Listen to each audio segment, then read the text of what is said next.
चुटकी सिंदूरावा महंग भइले पापा, चुंदरी भइले अनमोल जी। चुटकी सिंदूरावा महंग भइले पापा, चुंदरी भइले अनमोल जी। चुंदरी भइले अनमोल जी।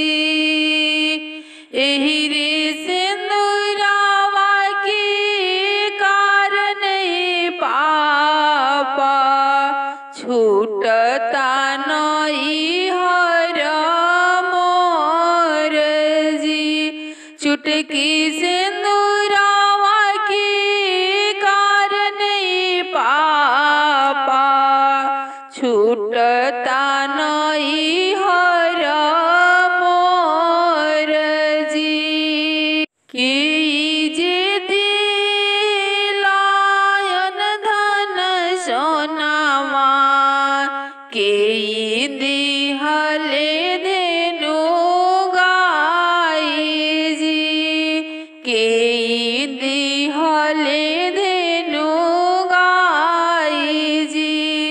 के जे दिलायन धन सोनामा, के दिहले धेनु गाई जी। आमा जी दिलियन धन सोनामा, पापा दिहले धेनु गाई जी। पापा दिहले धेनु गाई जी।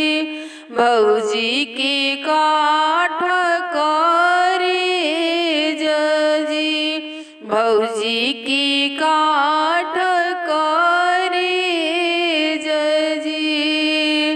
चुटकी सिंदूरावा महंग भइले पापा, चुंदरी भइले अनमोल जी। चुंदरी भइले अनमोल जी। चुटकी सिंदूरवे के कारण चाचा, छूटता नई हर मोर जी। चुटकी से